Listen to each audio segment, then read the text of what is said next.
So we are here to discuss e-governance related topics in Eurasian region, and we're going to have, I very much hope, a very good discussion today, as we have 4 speakers here in Samarkand and 1 speaker online. So we have here Shakhboz Akhmedov, who is a Senior Research Fellow, Knowledge and Research Networking in CAREC Institute, and hopefully you will define us what kind of institute it is.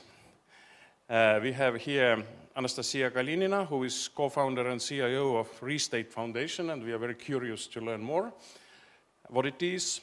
We have here Davit Nadirashvili, who is chairman in the Digital Governance Agency in Georgia. And we have here our local host, Mr. Oleg Pekos, who is First Deputy Minister in the Ministry of Development of Information Technologies and Communication in Uzbekistan.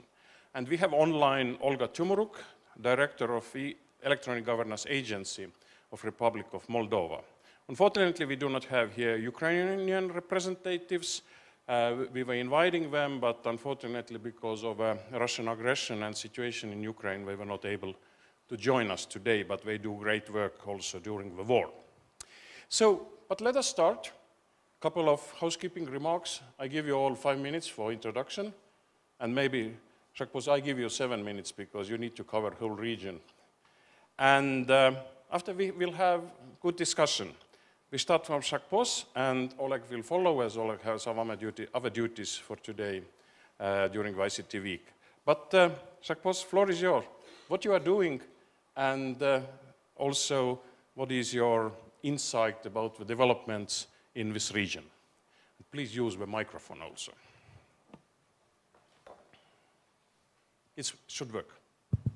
All right. Wonderful good afternoon to everyone. Well, my name is Shakhboz Akhmedov. I'm a Senior Research Officer at the CAREC Institute. CAREC means Central Asian Regional Economic Cooperation Institute.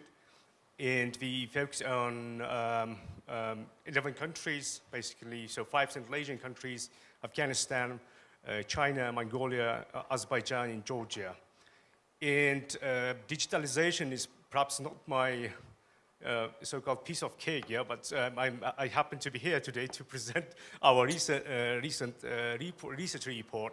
So mostly based on those findings, what we have done throughout the research over the last 2 years on digital gap in the CAREC region, so across these 11 countries. And basically our institution is a research institution. It's not an IT company, but rather we focus on analyzing how governments can make robust public policies to support different sectors of economy, including connectivity, which is digitalization is part of connectivity. And besides this, we have, of course, cross-border cooperation and cross-border economic corridors, knowledge corridors, economic and financial stability, regional infrastructure, etc. So we mostly focus on how to boost regional cooperation and regional integration in the CAREC region. And my personally, I'm much involved in environmental matters because we have one dimension that we focus on water and agriculture. And I'm just coordinating the work of a climate task force in all environment-related projects. So again, on agriculture, biodiversity, climate adaptation, and I'll be sharing some words about how, based on actually my previous experience, and I'm here to also promote a little bit the fact that IT or digitalization is much beyond, or must go beyond, IT technologies and IT cooperation or fintech, but it's more about perhaps solving most acute problems of our society. So one of them here in Uzbekistan, in Central Asia, it's climate change matters, yeah, or agriculture. So building up agriculture value chains, how technologies could help in doing that, or in addressing or in accelerating climate adaptation of population, in how governments can play a role in that, in how to cooperate cross-sectoral, across different sectors of the economy and also across the different levels of the government, yeah, which is missing. digitalization or digital infrastructure can be there, but if there is no coordination among agencies, we have a public agency representative here today, perhaps he might disagree with me, but yet I think also agrees to certain points that coordination is really a big issue in many governments, also in Central Asian governments, that really hinders certain developments, not only, again, digitalization process. This is very brief introduction from my side. Yeah. Thank you. Yeah, thank you very much. Thank you very much, Shakhboz. And don't switch it off. Yes. Yeah. But let's move next to Deputy Minister Oleg Pekos. And I know all the countries in the region have done really marvelous job to digitalize government services, digitalize society broader.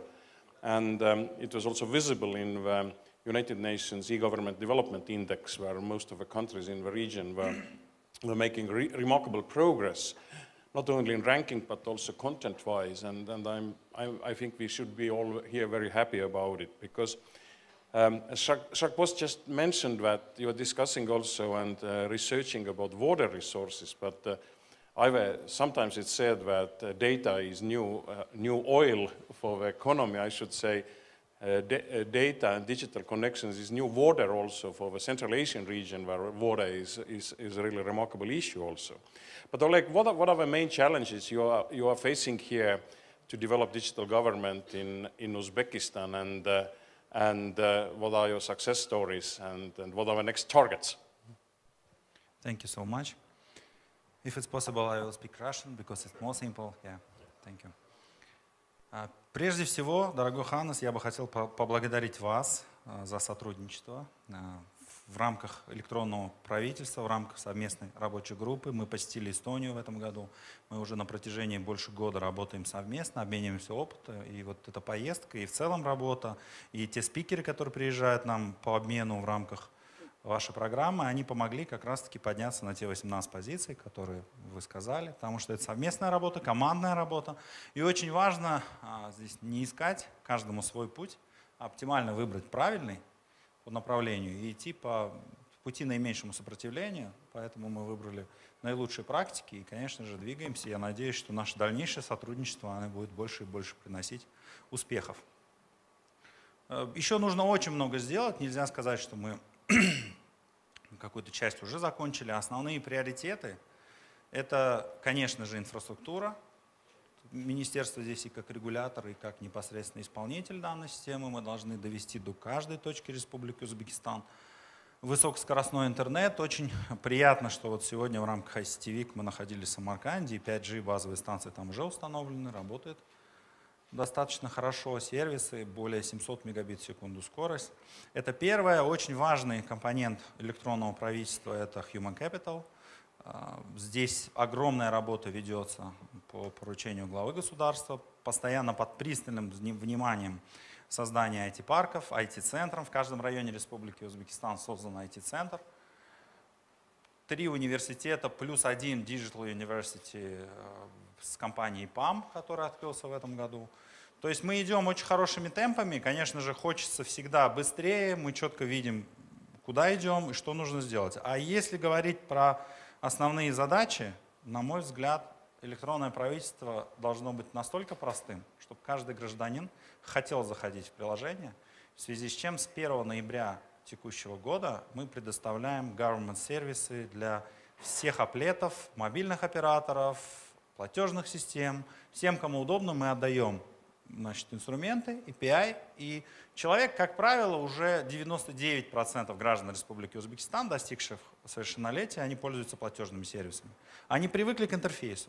Мы не хотим переучивать их, к примеру, на другой интерфейс, но мы дополнительно поставляем возможность получать госуслуги через привычные им приложения в том числе. И, конечно, надо подсветить обязательно, что доступ к межведомственной интеграционной платформе он предоставляется также и коммерческим организациям с 1 ноября. И очень важно, как вы сказали, данные – это как нефть, и даже лучше. И мы будем разговаривать об этом лет через 15, я надеюсь, также вместе друг с другом, и будем обсуждать, насколько же все-таки это мы были правы сегодня. Вот, если коротко, то так. Спасибо. Спасибо, Oleg. So let's move further to Moldova. Olga, we see you. I hope you hear us also. So what are the biggest challenges in Moldova and how the things are going there? You have made a remarkable progress in digital government development already during last 10 or 12 years, I guess. So what are the next challenges and where it has taken you already? Yeah, hello everyone. First of all, thank you, Hannes, for the question. But before that, I would first like to thank you for inviting Republic of Moldova at the Strategy, States and IT Eurasian Forum. It is my honor to represent my country at this event, even if remotely, but in any way, it is an opportunity for us to highlight our achievements in the field of e-governance. Of course, we are eager to share with you the challenges we've met developing the e-gov services. But before that, I would like just to mention a few words about the background of Moldova e-governance agency, just to better understand our journey. Well, since the very first day e-governance agency was created, we were directing our efforts for service improvement. And for us, this is one of the cornerstones of digital transformation and maybe the best use case for technology and innovation. In our context, service provision is a very broad concept, and it means not only public electronic services, but also digital tools for digitization of whole of the public administration and of the country. In this context, our agency works to help the government, businesses, academia to increase efficiency, to optimize processes, to encourage internal collaboration in order to become more agile, we as individuals and we as a country.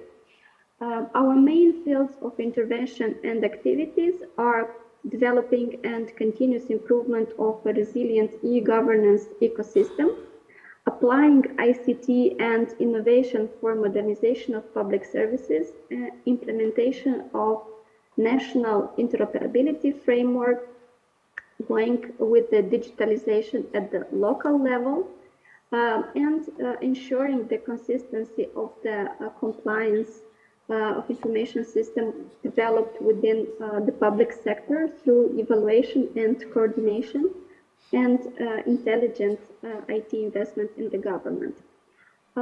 In brief, we bring leading technologies into the government, we rethink processes, we modernize the legal framework to address the digitalization barriers, and improve services, make them work for the benefit of the citizen.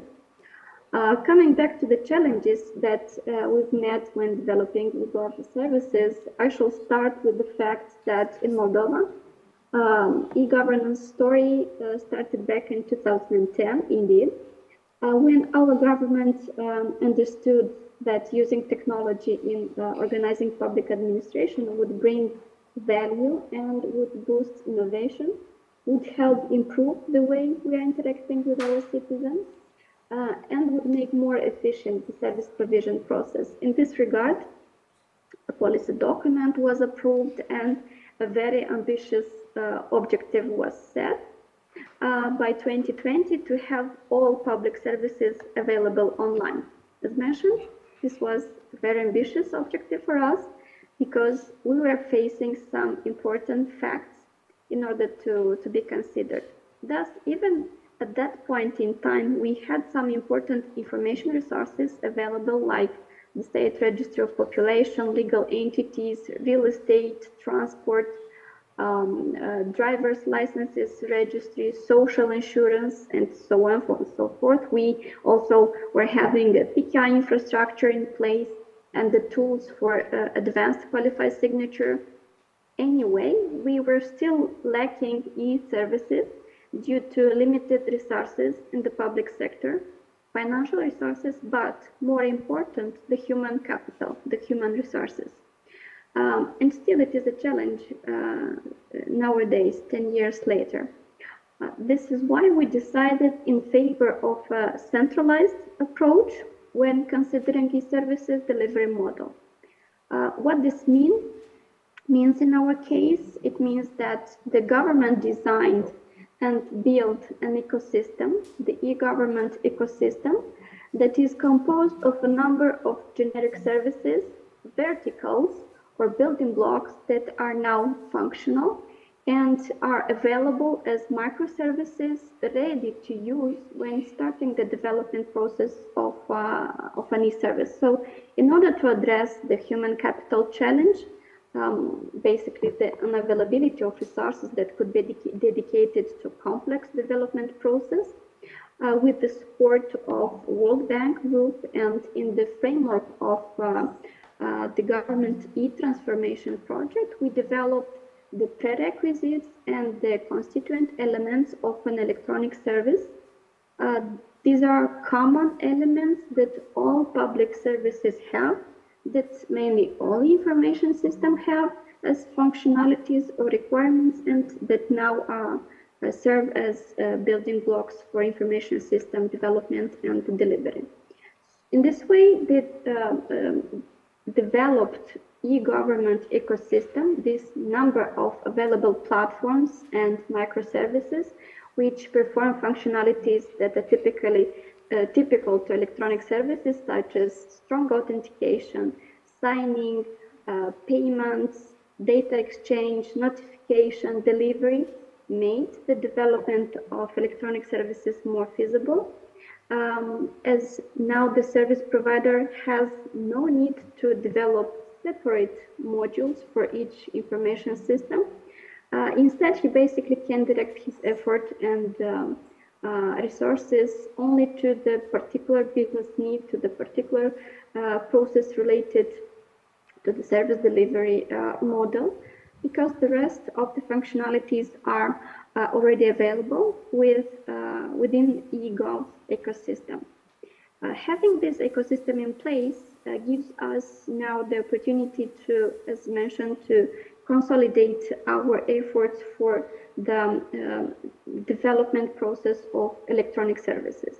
And what we are doing now is not to replicate the way we interact in a traditional manner in the service delivery provision.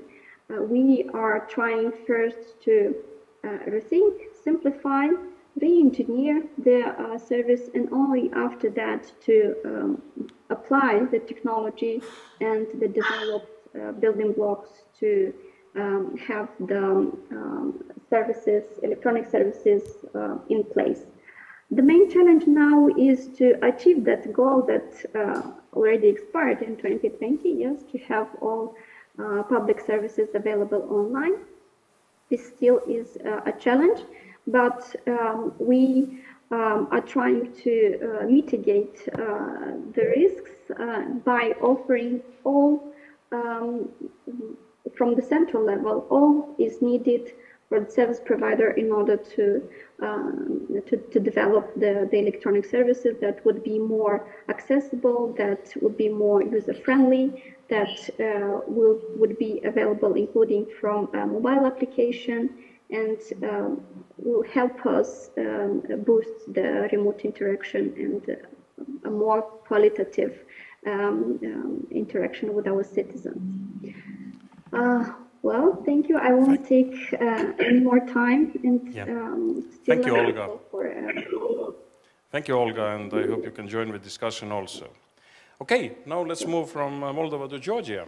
And Davit Nadirashvili, you are heading the Digital Governance Agency in Georgia. And Georgia has done also during last decade a lot of remarkable steps to digitalize the society and country, and especially public services. So what is the situation today, and what about your thinking for future? Добрый день. Что касается госуслуг, в Грузии очень хорошо развиты электронные госуслуги и услуги с использованием одного окна, так называемые. Мы сейчас переосмысливаем свои услуги. Мы пошли по... Первый метод был перевести все госуслуги на электронный вариант и пройти все госуслуги как электронные. Но у этого процесса есть очень плохая вторая часть, это называется слишком большое количество госуслуг. Сейчас мы переосмыслили эту проблему и сейчас работаем, чтобы госуслуги были ориентированы не на количество, а на качество. Тем самым сейчас идет работа в основном на улучшение качества этих сервисов и автоматизации сервисов. Одно из наиболее ясных, где можно это все хорошо увидеть, это умные контракты. Контракты, которые можно будет сделать без участия людей. То есть все контракты можно будет прямо с помощью электронных компонентов продавцы и покупатели смогут сами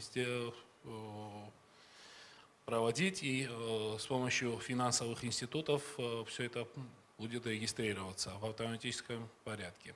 Это называется умный контракт, на котором мы сейчас работаем. Также работаем над мобильными аппликациями и электронной подписью в мобильном виде, что также даст нам возможность более, чтобы наши жители более лучше смогли управляться с этими электронными сервисами. В основном это те большие дела, которыми мы сейчас занимаемся в Грузии. В сфере цифровом, как называется? Правительство. Цифровом правительства и в сфере все электронных сервисов. Thank you very much. Thank you very much. So now let's move to Anastasia.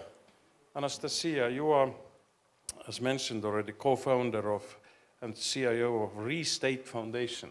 What do you mean by restate? Sure, thanks, Hannes. I'll happily explain what our organization does, but I'd like to mention that this is my comeback from, have not been in the region for a couple of years. I used to be head of Eurasia at the World Economic Forum, so I know this region quite well, and I love it, and I'm very happy to see how it develops. After moving from the World Economic Forum a couple of years ago, I have founded with several co-founders the Restate Foundation. We set quite an ambitious task in front of ourselves. We're looking into reimagining governance as it currently stands. We believe the governments can be better fit to respond to the needs of the citizens. We think that governance could use technology more to respond to those needs. And we think that at large, governance could be more decentralized, inclusive, participatory, enabled by technology, but importantly, human-centric. For that, we do several things. We do research, understanding how these things could happen on the theory level, what the best practices are, what the emerging solutions could be. We do technology exploration where we try to discover those models of governance that are just being tested around the world, but that hold the promise of completely reimagining the field. And we're talking about things like quadratic voting, for example, a new way of voting which shows the nuance of people's preferences as opposed to just saying, I vote for candidate A or candidate B. We look into things that are blockchain-driven, but yet accessible to people in the country. So we look at algorithmic governance, AI-driven solutions. We look at the variety of solutions that could be the future of governance several years from now. But not to be detaching too much from the realities of today, we also look into which services and which approaches to governance could help us get there in several years. And so we are quite obsessed with human-centric governance and human-centric, citizen-centric services. So today I'd like to introduce this subject and speak a little bit about that. As we see a lot of countries in Central Asia, Eurasia at large, designing public services, we keep recommending using a very human-centric approach and also participatory and deliberative approaches. In our fast-changing world, the needs of society change very fast, and governments must increasingly put human beings in the center of decision-making. Government employees, citizens, businesses are all customers of the government. And they expect reliable, seamless, on-demand services, no matter if they're ordering from a retailer online or they're applying for a federal or state medical assistance. Governments should help people feel safe, secure, and respected as they receive these services, and currently it's not always the case. Recently, there was a study in the US where only 38% of people said that they feel appreciated and valued as customers when they get online services from the governments. And we already discussed this. This is quite a high number if we think about what the numbers could be in other countries.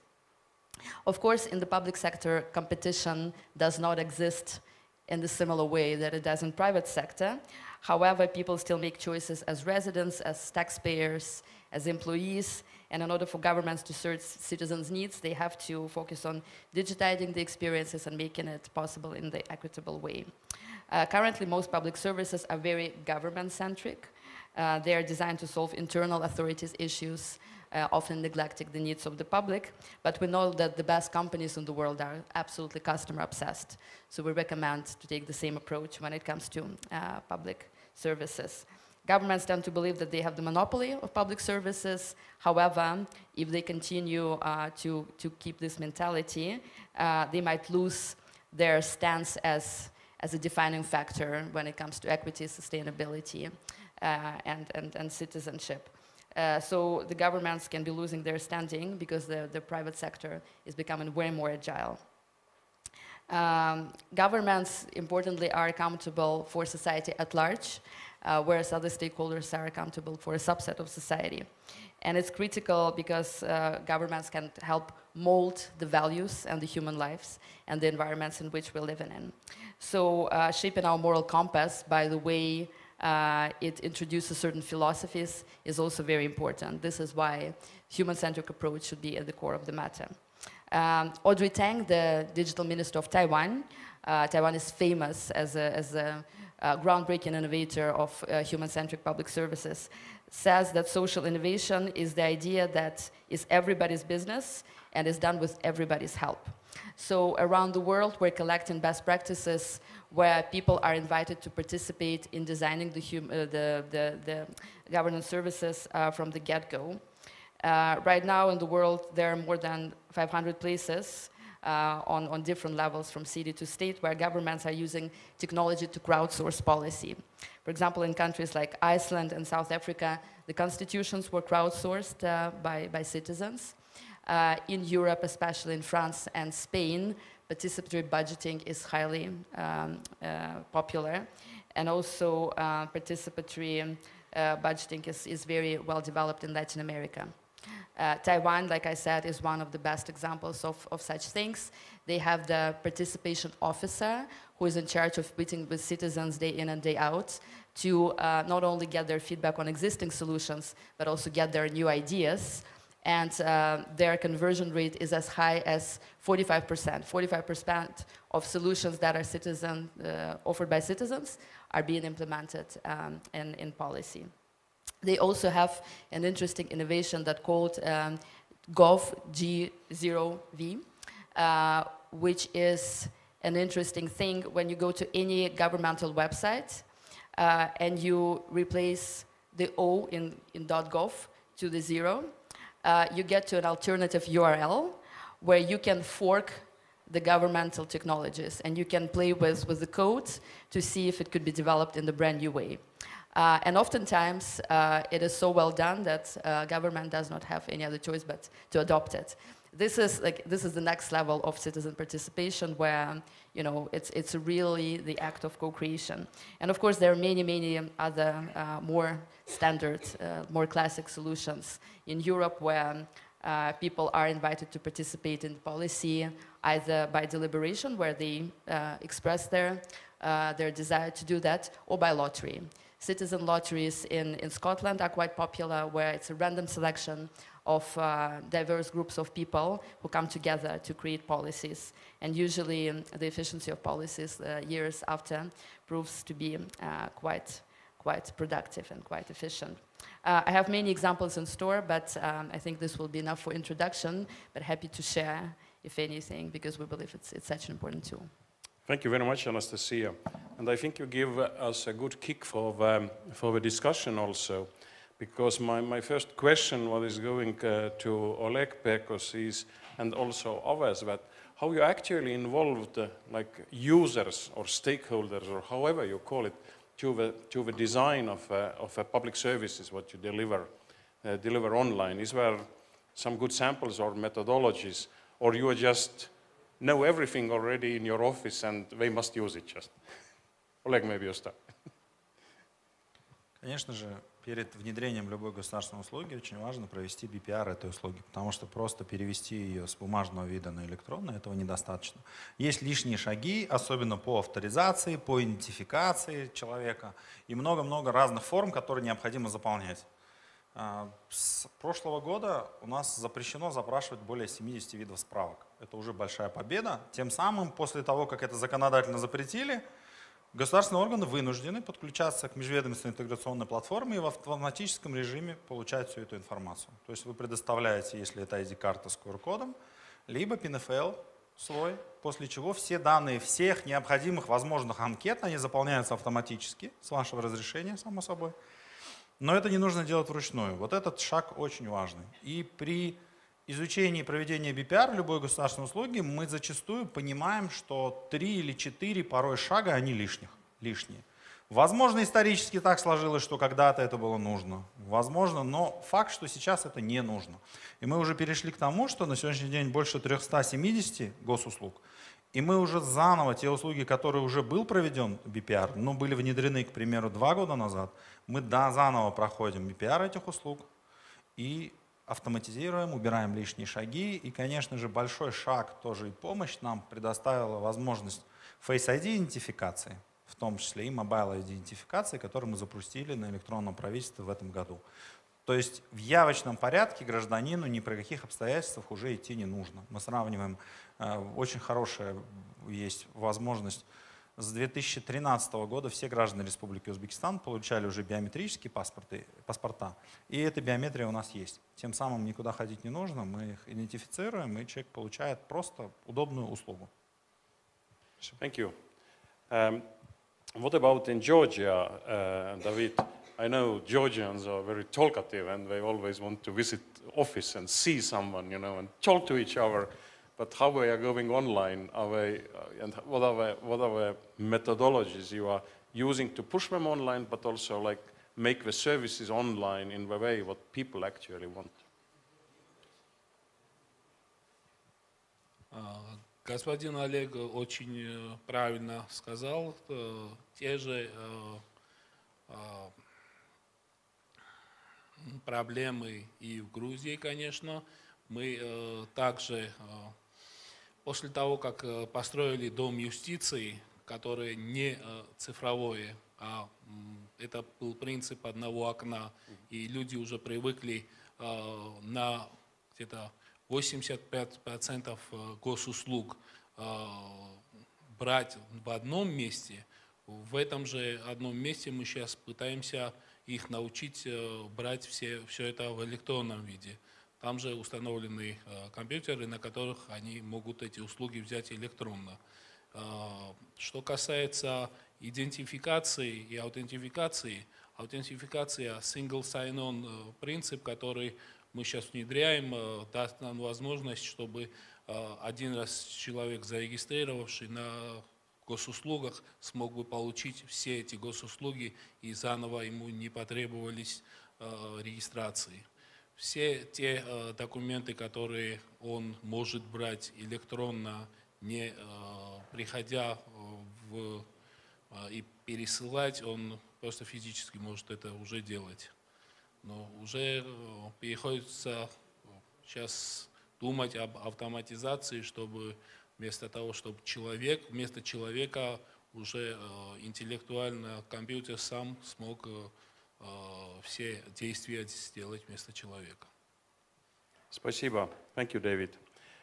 Olga, I know that in Moldova also, like many people are living outside of the cities, and always this gap between city people and rural people, also in digital services, somehow exist in most of the countries, because usually people who are living in countryside, they have less resources, their internet connectivity is not that good. Even in Estonia, I live in countryside, my internet connection is much more expensive and much more worse rather than in my city apartment.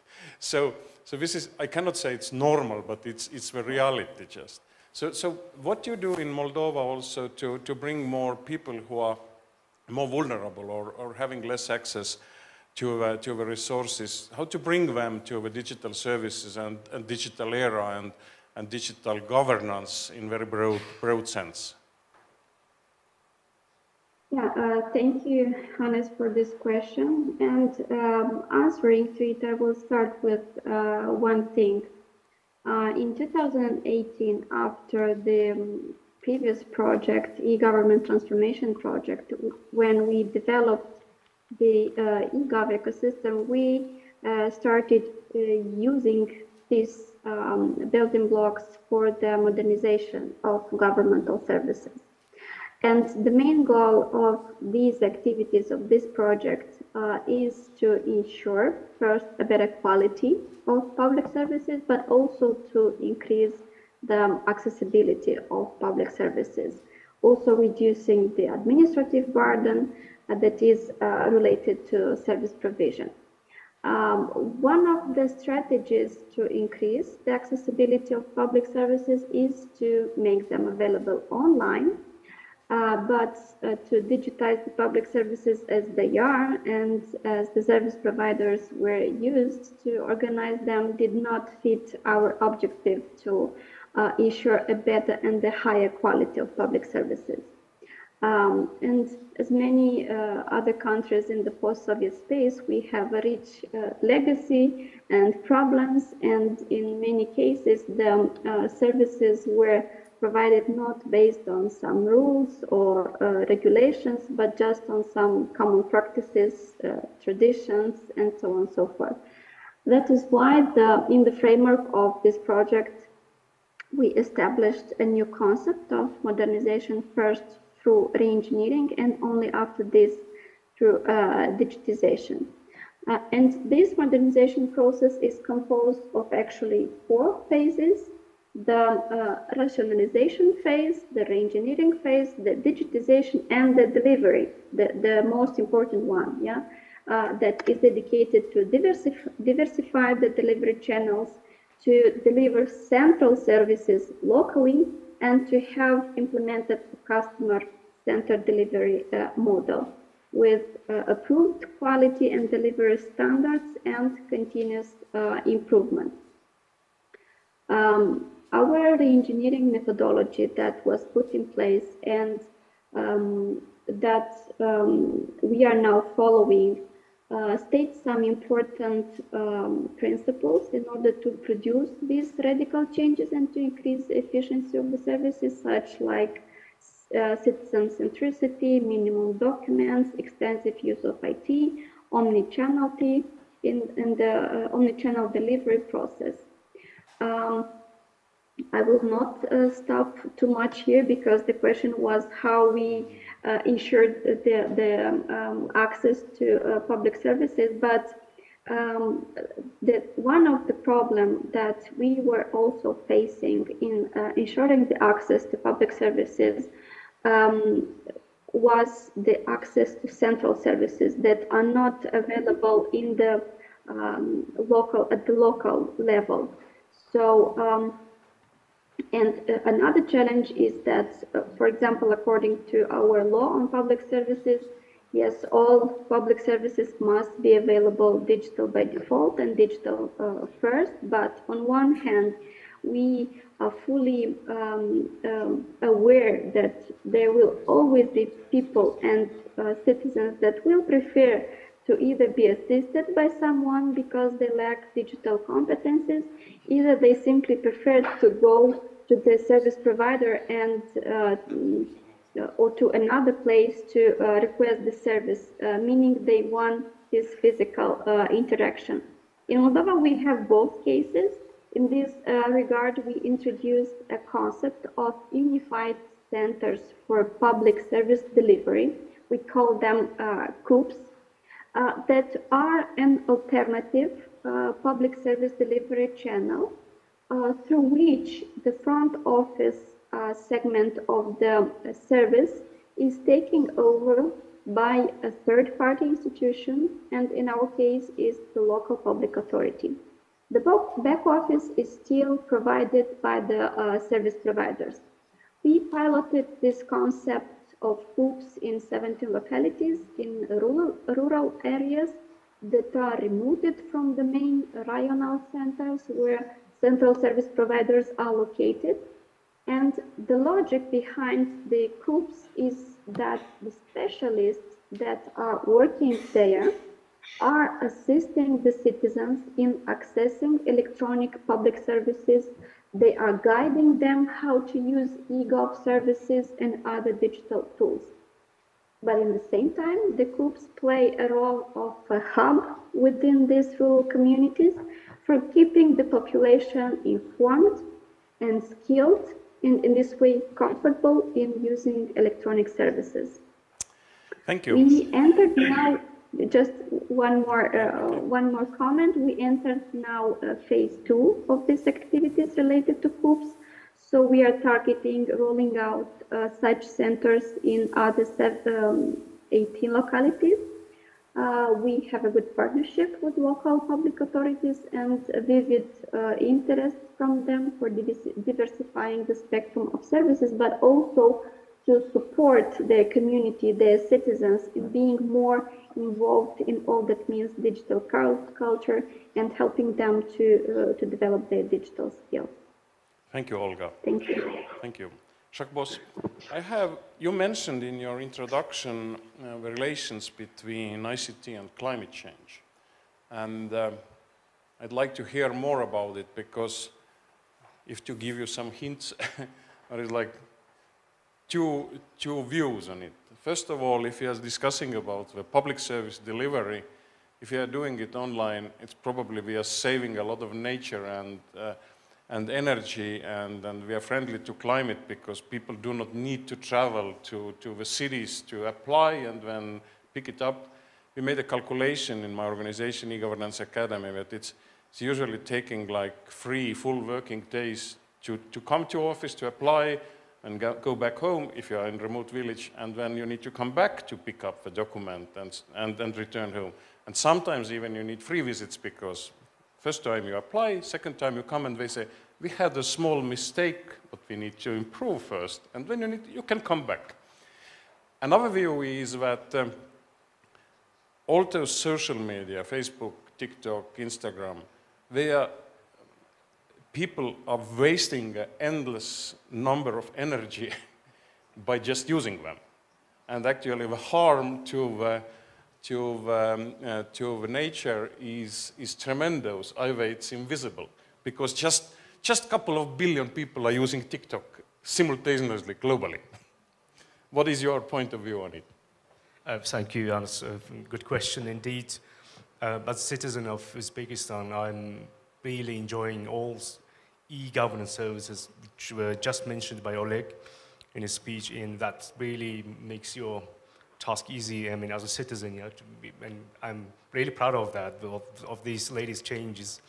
This is one thing, and second, I would say, again, after maybe I'm repeating myself, that there should be, once this agenda, digitalization agenda, is being driven by a Ministry of ICT and Innovation Development Ministry, we have also some other ministries, if they are taking forward this agenda, I think that should be cross-government, yeah? So all government agencies have to be able to, also have to have a kind of will to shift to e-governance things. So For example, if I get, I'm a good driver, but I sometimes get fined from the Minister of Internal Affairs, and I absolutely disagree with the decision that I have to pay that fine, yeah, the amount of money, and they give a kind of a telephone number, and I call this hours and hours, and they never pick up. Or whenever they pick up, they say just come to the office, and we will figure out this. I mean, this is not a case, yeah. It's not so. The agenda being driven by ICT perhaps is not working across all. And also, this is across government agencies, also across regions of Uzbekistan. Uzbekistan is not only about Tashkent or Samarkand. Yeah, for example, according to our research, around 45% of Uzbek populations, if you have 35 million, so around 45% of population is digitally disconnected. In how to solve this from e-governance perspective, this could be very interesting. Regarding climate change, it's very important. So. Application of all e-government services, public policy services, and also all digitalization tools have to be applied and employed massively also by another important government agency, which is Hydromet. In informing population, sometimes people do not know what weather is like tomorrow or what type of days. And lately I noticed that they are immediately announcing, so it's just a windstorm or a dust storm is coming to Tashkent or to other regions. So they publicly announce that and ask people to stay at home, not to go out, or with certain recommendations. And I think from this perspective, this would be really great to use, again, e-governance in digitalize the services of Hydromet, for example. Yeah? And if you look much deeper into this fact that we have the biggest human-driven environmental catastrophe, which is RLC.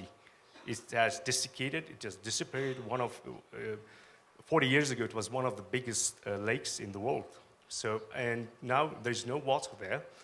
And this is very human-driven issue. And many people are now researching what to do, how to do, and it's very climate-related and water security-related issue.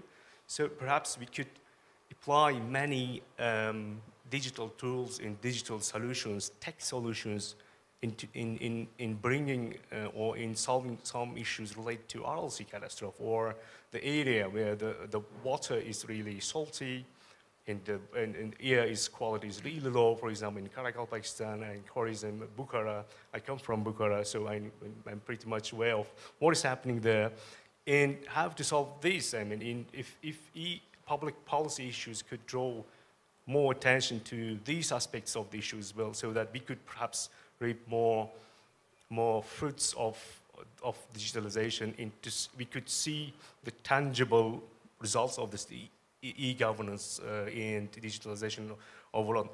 Digitalization is much beyond than IT, computer, and outsourcing and others, yeah? But much more about societal issues that we have to solve. Thank you. Yeah, thank you. Thank you, Shakhboz. Very much agree. My last question goes to Anastasia. We heard marvelous samples about citizen engagement and stakeholders engagement, but what I see globally, it's not the issue of Estonia or Uzbekistan or any other country, that the bottleneck are not the people. People are willing to participate, but the bottleneck is somewhere else. So the decision makers often do not want to hear what citizens are saying and what they actually want, because they already know. So will your tools, what you are planning to do, or policies what you are planning to assist governments, will address also those issues that decision makers actually should understand the value of engagement of citizens and participation, and after maybe things are going faster globally. You're right, Hannes, it is a big concern.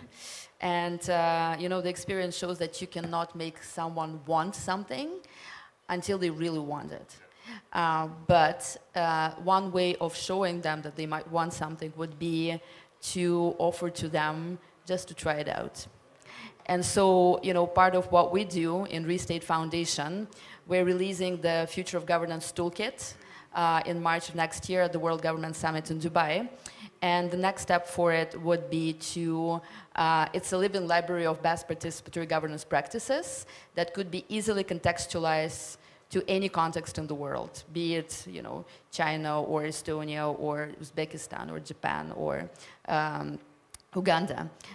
All of them are quite plug and play in the sense that you can easily test them out and you can easily contextualize them. So we already have requests from governments that we knew would want something like that, and Estonia is actually one of them.